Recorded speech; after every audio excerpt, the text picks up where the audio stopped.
심새가 갈 때 주의 크신 사랑 느낄 때 주의 영광의 빛 나의 생활 비춰주실 때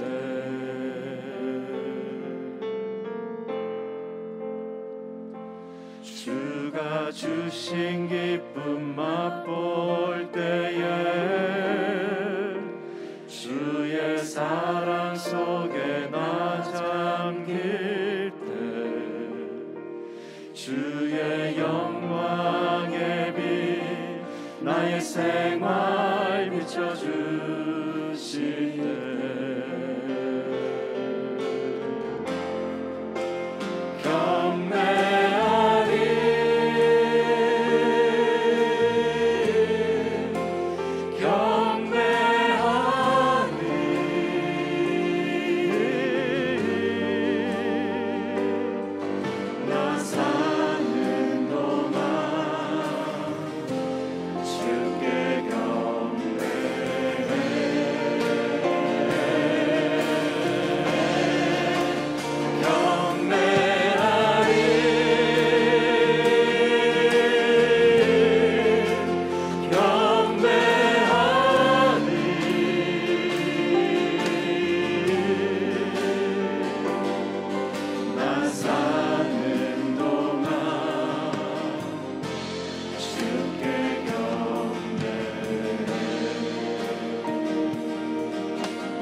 주의 거룩하신 새가 갈 때 주의 크신 사랑 느낄 때 주의 영광의 빛 나의 생활 비춰주실 때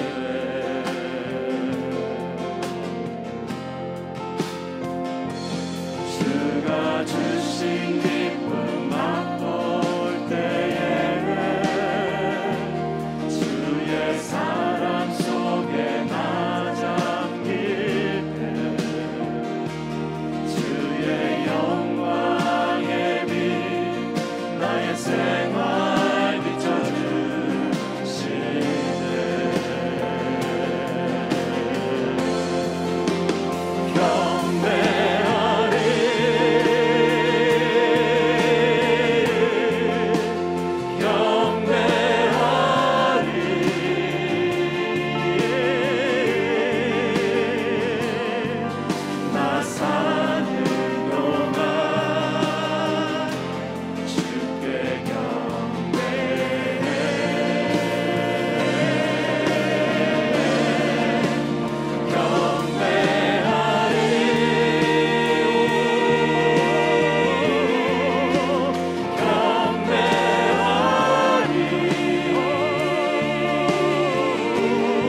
가진 재물 없으나 남이 가진 지식 없으나 남에게 있는 건강 있지 않으나 남이 없는 것 있으니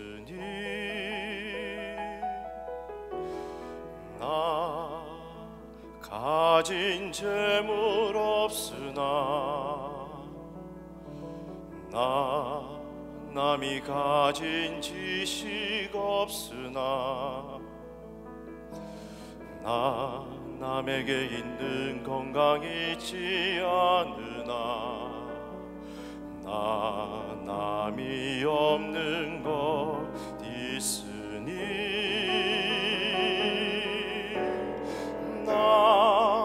남이 못 본 것을 보았고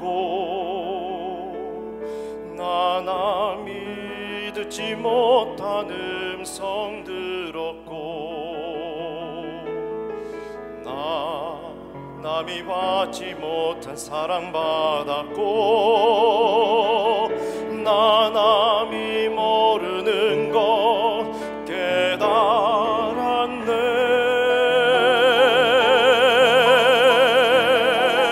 공평하신 하나님이 남이 가진 건 나 없지만 공평하신 하나님이 남이 없는 것 갖게 하셨네.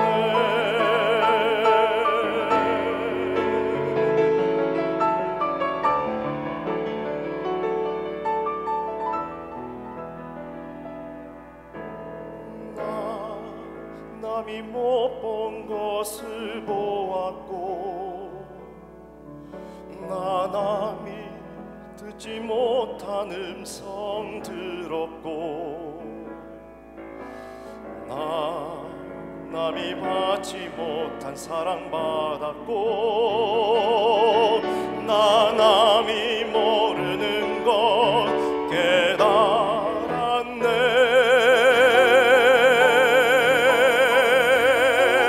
공평하신 하나님이 남이 가진 건 나 없지만 공평하신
오늘은 사도행전 15장 36절에서 41절까지는 말씀을 같이 보겠습니다.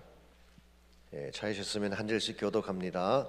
며칠 후에 바울이 바나바더러 말하되 우리가 주의 말씀을 전한 각 성으로 다시 가서 형제들이 어떠한가 방문하자 하고, 바울은 밤빌리아에서 자기들을 떠나 함께 일하러 가지 아니한 자를 데리고 가는 것이 옳지 않다 하여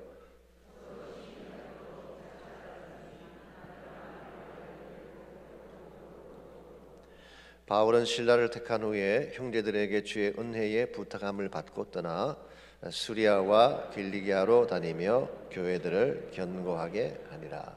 아멘. 이 세상에 다툼과 갈등이 없이 사는 사람이 있을까요? 저는 없다고 생각을 합니다. 이 땅을 살아가는 한은 갈등 없이 살 수가 없죠. 우리 생각이 다르고 관점이 다르기 때문에 그렇습니다. 한 번은 에이브라함 링컨 가정에 크게 싸우는 일이 있었습니다. 그 훌륭한 그 가정에서 어린 두 자녀들이 소리를 지르며 싸운 것입니다. 듣고 있던 이웃 아줌마가 달려와서 물었습니다. 아니, 집안에 무슨 일이 생겼습니까? 왜 이렇게 다투는 소리가 저희 집까지 들려오는 것입니까? 그렇게 물었을 때 링컨이 웃음을 터뜨리며 이렇게 말을 했다고 합니다. 너무 걱정하지 마십시오. 인류의 보편적인 문제가 발생했을 뿐입니다. 그리고 설명을 했습니다. 제가 사실은 도나스 3개를 사가지고 왔는데 두 아들이 서로 자기가 2개 먹겠다고 주장하는 바람에 일어난 싸움입니다. 걱정하실 필요가 없는 것이 제가 하나를 먹어 치우면 문제는 간단하게 해결될 수가 있습니다. 링컨에 의하면은 우리 인류의 보편적인 문제가 투쟁, 싸움이라는 것입니다. 링컨 아들의 경우는 도나스가 문제가 됐지만 여러분과 저에게도 이와 같은 이슈들이 있죠. 개인적으로 케이스는 다르지만 다툼과 갈등이 있는 것입니다. 왜냐하면 여러분과 제가 인간이면서 연약한 존재들이기 때문에 그런 것입니다. 그래서 가정에도 갈등의 문제가 생기게 되고 직장 내에서 사회생활 가운데서도 갈등과 다툼이 생기죠. 심지어는 하나님의 신앙 공동체 안에서도 갈등과 다툼이 있는 것을 보게 됩니다.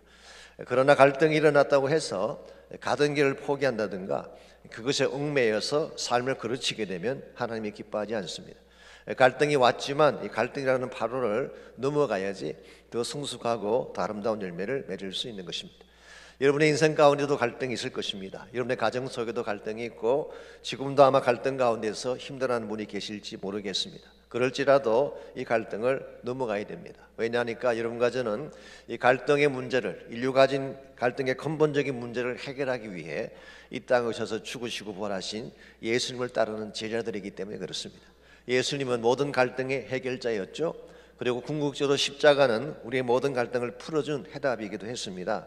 이와 같은 주님을 따르는 제자들이기 때문에 여러분과 제 삶도 갈등이 주어질지라도 이걸 넘어갈 수 있어야지 하나님께 영광이 되는 것입니다. 그렇다면 우리가 어떻게 피할 수 없는 갈등의 이슈를 잘 감당을 해서 더 큰 차원의 하나님의 뜻을 이룰 수 있을지 오늘 주신 본문을 중심으로 함께 나누려고 합니다.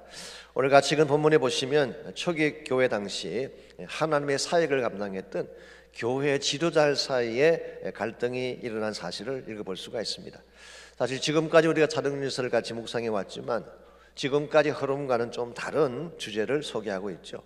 지금까지는 성령의 능력이랄지 기적이랄지 복음의 부흥이랄지 승리하는 여러 가지 많은 기사들을 소개했는데 오늘 본문의 말씀에서는 바울과 바나바 사이에 일어난 갈등의 이슈를 다루고 있습니다. 자, 이 사도행전서의 저자가 누가인데요. 왜 누가가 하필이면 이 문제를 브링업했을까요? 물론 성경은 정직한 책이기 때문이기도 합니다. 성경에 보시면은 위대한 인물들마저도 실수한 모습들, 누추한 모습들을 그대로 다 기록하고 있지 않습니까? 예컨대 아브라함이 실수했던 것 그냥 적나라하게 다 기록을 해놓았어요. 노아가 술 먹고 실수했던 것도 기록이 되어 있고 다윗이 범했던 정말 누추한 그런 모습도 가감이 없이 다 기록이 되어 있지 않습니까? 이런 면에서 성경 자체가 정직한 책이기 때문에 그렇기도 한데요. 저는 개인적으로 또 한 가지 이유가 있지 않는가 생각을 합니다. 크리스천 사역 현장에서 반드시 일어날 수 있는 문제가 갈등에 대한 문제인데, 즉 관계성에 대한 문제인데 이것마저 넘어가야지 하나님의 뜻을 행할 수 있음을 보여주기 위함이에요. 이 복음의 항해를 하는 과정에는 많은 파도들이 우리 앞을 가로막습니다. 외적인 파도가 많죠. 핍박이랄지 역경이랄지 고난의 파도가 있습니다. 외적인 파도만이 우리의 앞길을 가로막는 장애가 아니라 우리 내면 속에 존재하는 갈등의 파도도 우리의 앞길을 막을 수 있는 파도가 되는 것입니다. 이것마저도 넘어서야지 우리가 참된 차원의 하나님의 목적을 이룰 수 있다. 이 사실을 보여주기 위해서 우리가 가장 이상적인 파트너라고 생각했던 이 바울과 바나바의 갈등을 통해서 여러분과 제 삶 가운데도 결코 갈등에서 자유할 수 없음을 오늘 본문을 통해서 보여주고 있습니다. 자, 그렇다면 오늘 본문 속에 드러난 이 갈등의 이유가 무엇일까요? 36절을 보겠습니다. 며칠 후에 바울이 바나바 따라 말하되 우리가 주의 말씀을 전한 각 성으로 다시 가서 형제들이 어떠한가 방문하자 그랬습니다. 여기서 며칠 후에라고 하는 것은 예루살렘 공회가 끝나고 공회에서 돌아온 후를 말합니다. 다시 안디오로 돌아온 이 바울과 바나바가 소위 말하는 제2차 선교 여행을 준비를 하고 있었습니다. 지난번 방문했던 곳을 재방문을 하면서 그것이 잘 성장하고 있나 체크도 하고 그들을 굳세게 만들기 위한 목적도 있고, 또 한 가지는 그 지경을 넘어서서 또 하나님의 복음을 선포하기 위해서 제2차 선교여행을 플랜을 한 것입니다. 그랬는데요, 이 선교여행의 출발선상에서 한 가지 이슈가 발생한 것입니다. 그게 37절과 38절입니다. 바나바는 마가라 하는 요한도 데리고 가고자 하나 바울은 밤빌리아에서 자기들을 떠나 함께라를 가지 아니한 자를 데리고 가는 것이 옳지 않다라고 주장을 했어요.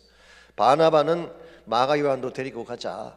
사도행전 13장 13절에 보시면은 1차 선교 여행 때 이 밤빌리아 버가지에게 왔을 때에 이 마가가 힘이 들어서 그랬는지 도중에 예루살렘으로 돌아가 버리고 말았어요. 아마도 어리기도 했고 아마 철이 없었던 탓이기도 할 것입니다. 이와 같이 철없이행한 행동이니까 다시 한번 기회를 주자라고 하는 것이 바나바의 입장이었어요. 뿐만 아니라 또한 바나바의 조카이기도 하니까 아마 그런 마음도 더 들었을 가능성이 있습니다. 그랬는데 38절에서 바울은 단호하게 노라고 합니다. 한번 그렇게 한 자는 또 데려가봐야 또 그렇지 않겠느냐. 중간에 배신 때리고 떠난 자는 다시는 안 돼라고 노를 한 것입니다. 이와 같이 바나바 입장과 바울의 입장이 서로 다르게 되자 어떤 현상이 벌어졌을까요? 39절을 봅니다. 서로 심히 다투어 피차 갈라지니. 그냥 다툰 정도가 아니라 심히 다투었대요. 뭐 치고받고 싸우지는 않았겠지만 굉장히 심각하게 서로 다투게 된 것입니다. 이 대목을 읽을 때 솔직히 좀 당황스러워할 가능성이 있습니다. 다른 사람이라면 몰라도 바울과 바나바가 심히 다투고 갈라졌다니 이게 과연 납득할 만한 일인가? 왜냐하면 두 사람 다 사도였습니다. 두 사람 다 지난 1년 반 동안 함께 동고동락했던 동력자였어요. 더구나 두 사람 다 예루살렘 공회에 서서 복음을 대변했던 신앙의 동지들이었습니다. 이런 두 사람이 갈등하고 다투어서 깨어진다는 것이 있을 수 있는 것일까요? 그런데 오늘 성경은 있을 수 있다라고 말하고 있습니다. 왜냐하면 그들도 인간이기 때문에. 여러분, 사역자라고 해서 완벽할까요? 그렇지 않습니다. 사역자들도 연약한 인간이기 때문에 갈등할 수도 있고 상처를 주기도 하고 받기도 하는 것입니다. 자, 흔히 이와 같은 문제가 생겼을 경우에 이런 경향이 있죠. 바나바는 사랑이 많고 품는 사람이었는데 바울은 냉혹하고 일만 하는 차가운 사람이다. 그렇게 평가하기가 쉬운데요, 그렇게 평가하는 것은 조금 위험할 수가 있습니다. 혹시 여러분 가운데 누가 주변에 갈등이 생겼을 때 너무 성급하게 판단하는 것은 조금 조심하셔야 됩니다. 한 세 가지 이유 때문인데요. 첫 번째는 이 갈등의 문제는 당사자가 아니면 알 수 없습니다.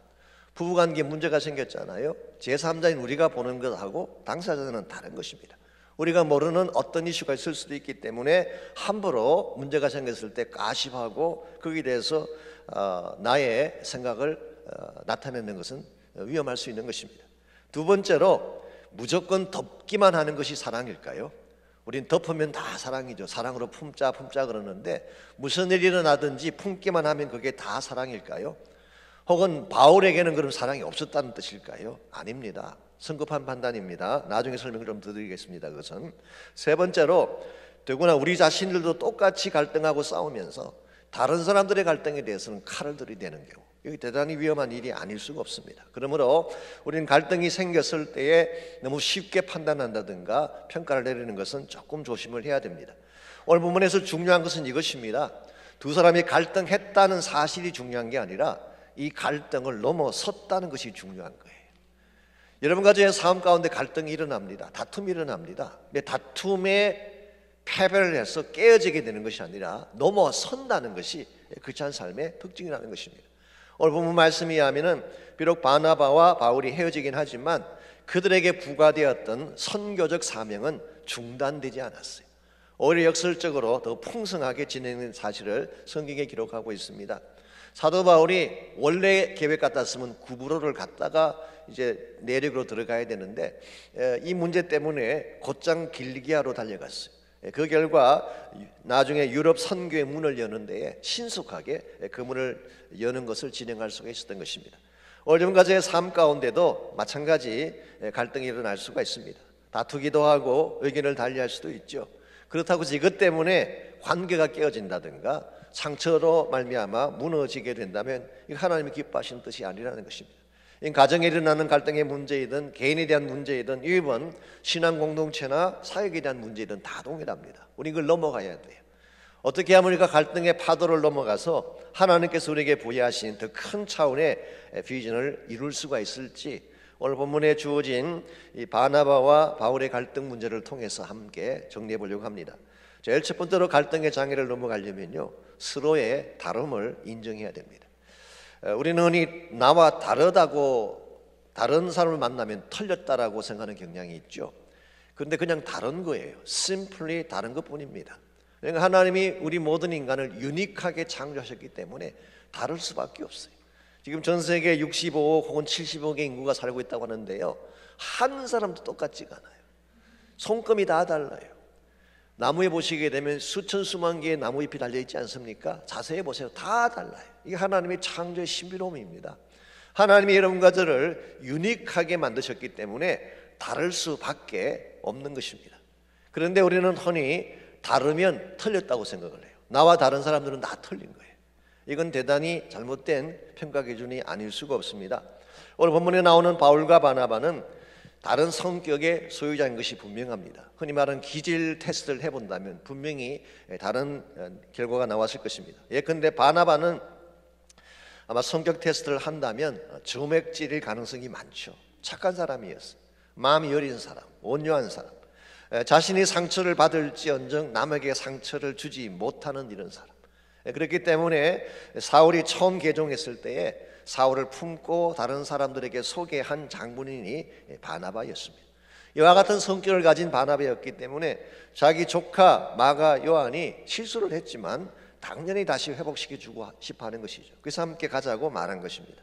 그 반면에 바울은 아무래도 담즙질 쪽이 가깝지 아니할까. 우울증을 가진 담즙질. 일반적으로 이런 사람들은 좀 단호하고 소위 말해서 태스크 중심의 그런 삶을 추구합니다.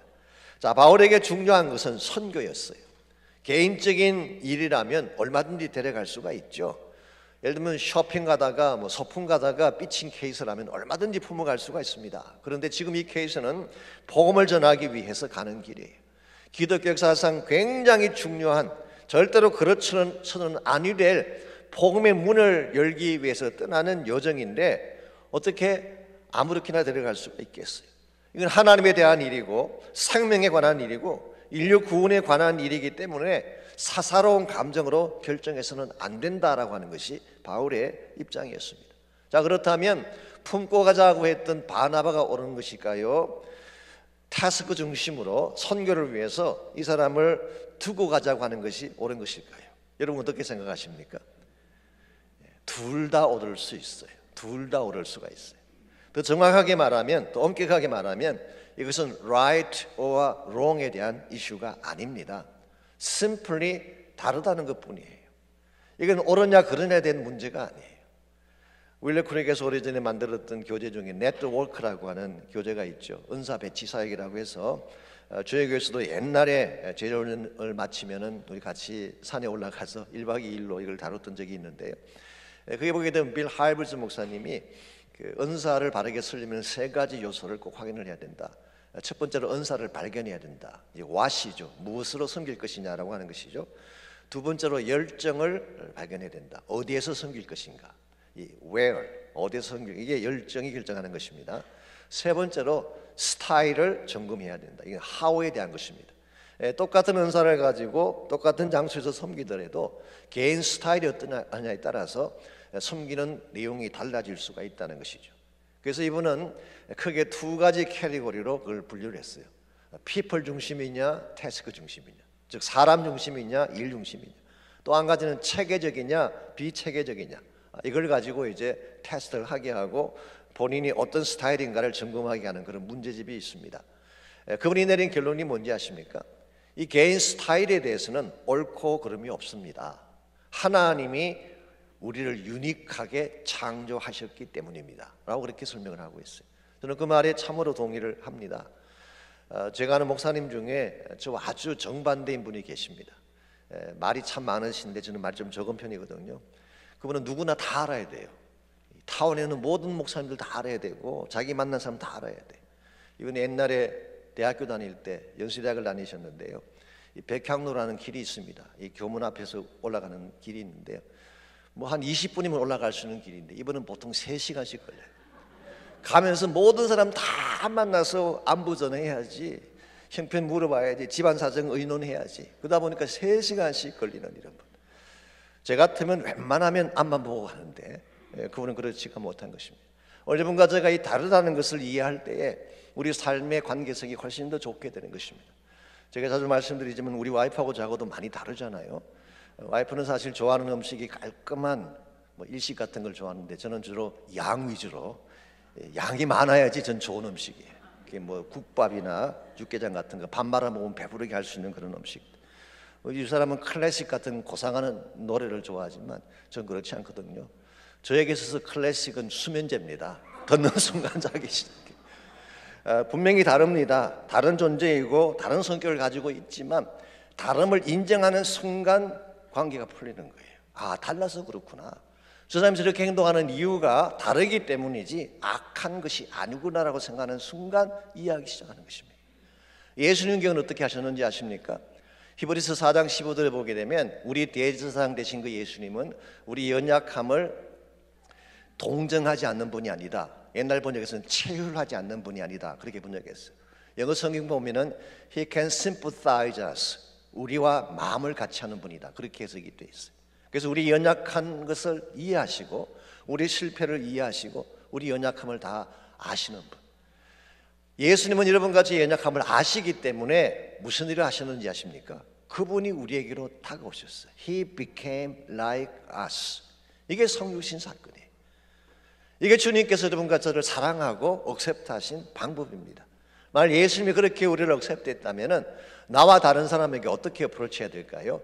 당신이 나와 같아야 된다가 아니라 내가 그 사람에게 다가가면 되는 거예요. 이거 오늘 성경이 말씀하고 있는 다름에 대한 이슈입니다. 그래서 첫째는 우리가 다르다는 것을 인정할 때 관계의 첫 단추를 풀 수가 있습니다. 두 번째로 문제의 진위를 파악해야 됩니다. 지금 일어난 문제가 지나가는 문제인가 아니면 영원한 이슈인가 라고 하는 것을 판별을 해야 돼요. 그래서 passing 이슈인가 permanent 이슈인가 이걸 바로 분별을 해야지 갈등을 잘 풀어낼 수가 있습니다. 오늘 본문의 바울과 바나바의 갈등은 어떤 케이스일까요? 이건 분명히 passing 이슈예요. 영원히 갈라서야 할 진리에 대한 문제가 아니라 이 방법적인 문제였죠. 마가를 데려갈 수도 있고 안 데려갈 수도 있죠. 이건 지나가는 이슈였습니다. 사도 바울이 냉혹한 것처럼 보였지만 사실은 바울은 이것을 영원한 이슈로 보지 않았어요. 그 증거를 성경 여러 곳에서 확인해 볼 수가 있습니다. 골로새서 4장 10절에 보시면요, 바울이 로마 감옥에 갇혀 있을 때에 마가가 자신과 함께 있다고 했어요. 그러면서 로마 교회에 추천을 했습니다. 너희들은 바나바의 생질 마가가 가든 잘 영접해 주라 라고 추천을 했어요. 이걸 보게 되면 2차 선교여행 때 마가와 바울이 갈라졌지만 그 이후에 함께 동력한 사실을 확인할 수가 있습니다. 빌레몬스 24절에서는 나의 동력자다 그렇게 불렀고요. 디모데후서 4장 11절에서는 디모데후서는 바울이 요원서죠. 마지막 성경입니다. 그가 이렇게 부탁을 했습니다. 디모데에게 너가 올 때 마가를 데리고 와라. 그가 나의 일에 유익하니라 라고 그렇게 부탁을 했어요. 그래서 많은 성경 주석자들은 그 말씀을 이렇게 해석을 하고 있습니다. Maybe 바울이 세상을 떠난 후에 마가에게 로마 교회 사역을 맡기려고 부르신 것이 아닌가. 만약 그렇다면 바울과 이 마가의 관계는 나중에 아주 가까운 관계가 되었고 동력하는 관계인 것을 볼 수가 있습니다. 그래서 이들은 한번 나누어졌다고 해서 퍼머넌틀리 나누어진 깨어진 케이스예요. 이게 만일 진리에 대한 경우라면 합할 수가 없습니다. 이 복음에 대한 케이스라면 바울이 용납할 수가 없습니다. 그런데 그것은 방법적인 것이기 때문에 설사 옛날 1차 선교여행 때 좀 철이 없어서 아직 경험이 부족해서 한때는 철없게 행동을 했을지라도 다시 이 사람을 잘 양육하고 키우면 큰 그릇이 될 수 있겠구나. 이런 의미에서 바울이 노라고 한 것은 긴 안목에서 디스플린하기 위해서, 정말 이 마가가 제대로 하나님의 사역을 감당하려면은 이 상태로는 안 되겠구나라고 생각한 나머지 그를 진짜 그리스도 일꾼 만들기 위해서 그렇게 한 것입니다. 이런 면에서 볼 때 우리 인생 가운데 갈등이 생기고 문제가 생겼을 때에 진짜 이슈가 무엇인지를 잘 아셔야 돼요. 가끔은 이렇게 그 관계가 깨지는 경우를 보면은 물론 뭐 진리 때문에 깨지는 경우도 있긴 하지만 대다수가 사소한 것 때문에 깨지죠. 다 사소한 것입니다. 지나고 보면 아무것도 아닌 것인데 그것 때문에 가정이 갈라지고 깨어지는 경우를 많이 볼 수가 있죠. 여러분, 가정에서 남편이건 아내이건 완벽한 남편 아내가 어디 있겠어요. 그러므로 근본적으로 이분이 하나님 사랑하고 가족 사랑하면 괜찮은 사람이에요. 어떻게 디테일까지 다 합쳐서 내 마음에 딱 합할 수가 있겠어요. 그러므로 여러분과 제가 이 문제의 진위가 무엇인지를 파악하는 것이 참 중요합니다. 마지막 세 번째로 우리 갈등을 넘어서려면 더 큰 그림을 봐야 하는 것입니다. 문제가 생겼을 때 이 문제 속에 갇혀 있으면 여러분이 그것을 벗어날 수가 없습니다. 이걸 벗어나는 방법 중에 하나가 더 큰 그림, 더 큰 비전을 보는 것입니다. 이 더 큰 그림과 더 큰 과제를 보고 나면 현재 내가 경험하는 갈등이 크게 보이지만 그게 작게 여겨지고 결과적으로 넘어설 수 있게 되는 것입니다. 오늘 본문의 바울과 바나바의 케이스를 보게 되면 둘 다 하나님의 선교라고 하는 큰 틀 속에서 이 문제를 보았어요. 복음의 선교라고 하는 하나님의 비전이라고 하는 더 큰 틀 속에서 문제를 보았기 때문에 이 두 사람은 갈등의 희생자가 된 것이 아니라 오히려 결과적으로 더 큰 열매를 맺는 사역자로 부름받게 됐습니다.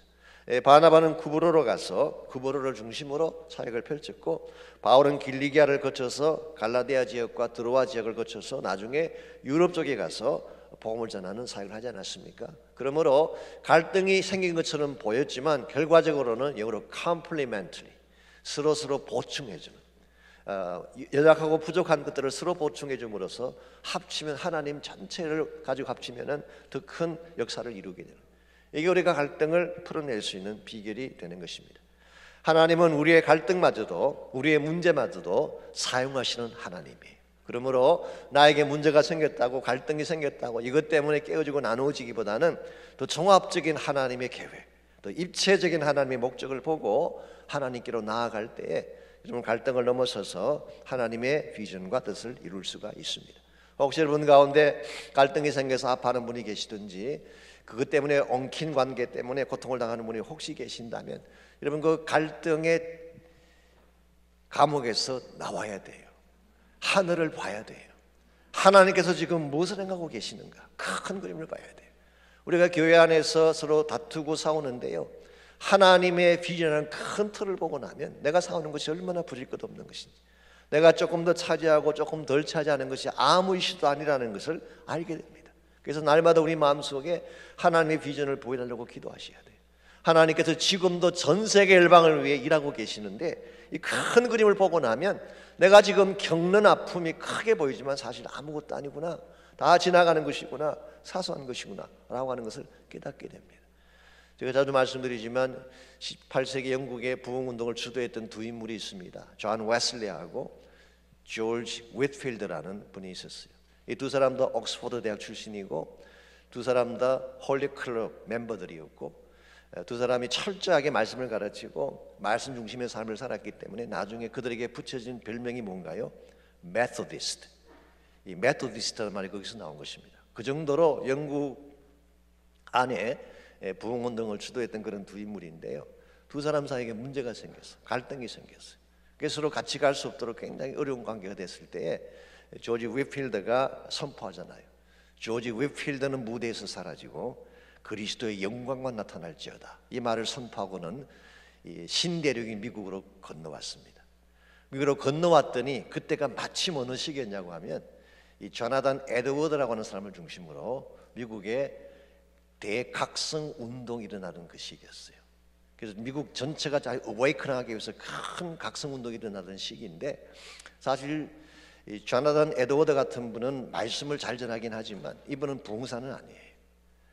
만약 그냥 그대로 있었더라면 로컬 차원에서 운동이 끝날 수도 있었는데, 이 운동에 조지 휘필드가 동참하면서 이분은 전형적인 부흥사예요. 그야말로 다니면서 막 말씀 전하고 성령 체험하고 엄청난 파워를 가진 분이에요. 이분이 다니면서 특별히 미국의 중남부 지역에 엄청난 부흥 운동을 일으켰어요. 그게 사실 오늘날까지도 감리교회와 그 여파로 생긴 베프티스트들, 서던 베프티스트가 크게 부흥하게 되었던 계기가 된 것입니다. 오늘 하나님께서는 우리의 갈등마저도 사용하세요.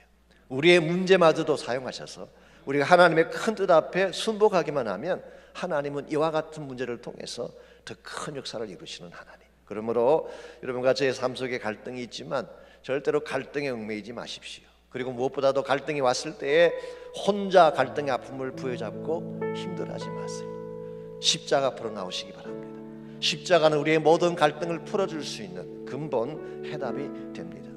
어떠한 막힌 마음도 풀어낼 수 있는 파워가 십자가에 있습니다. 어떤 풀리지 않던 인간관계도 십자가 앞에 가지고 나가서 기도하면 하나님이 다 풀어주시는 것입니다. 그러므로 여러분께서 지금도 마음속에 혹시라도 품고 계시는 갈등이 있다면, 상처의 덩어리가 있다면 그거 부여잡고 고통당하고 실험할 것이 아니라 우리의 모든 문제를 다 처리해 줄 예수님의 보혈 앞으로 나오시기를 바랍니다. 주의 보혈에 여러분의 삶을 담그시기를 바랍니다. 머리부터 발끝까지 보혈에 한번 잠겨 보십시오. 그 보혈의 능력이 우리의 마음을 지배할 거예요. 그 보혈의 능력이 내 마음속에 있는 풀리지 않는 문제들을 풀어줄 거예요. 이 보혈의 능력과 권세가 우리의 모든 상처를 치유하시고 잃어버렸던 찬송을 회복시켜 주시고 다시 영광 가운데 살 수 있도록 은혜를 베풀어 주실 것입니다.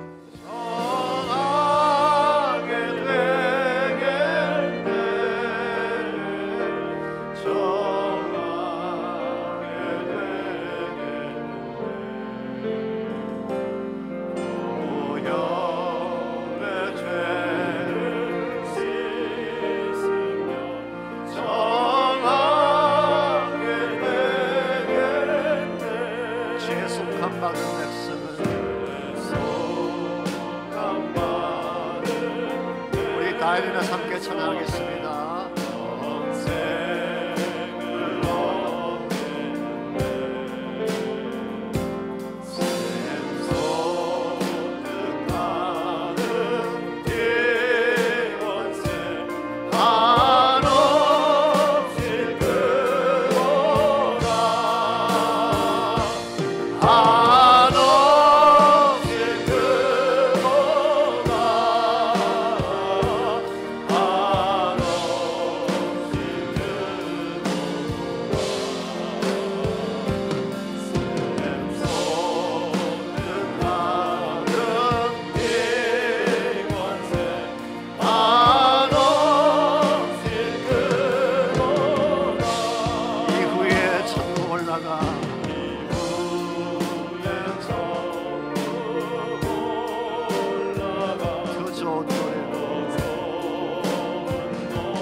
이후에 천국 올라가 이후에 천국 올라가 그 좁은 노래로 나 사랑하신 주님의 은혜를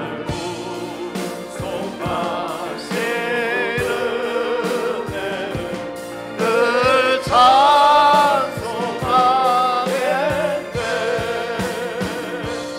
늘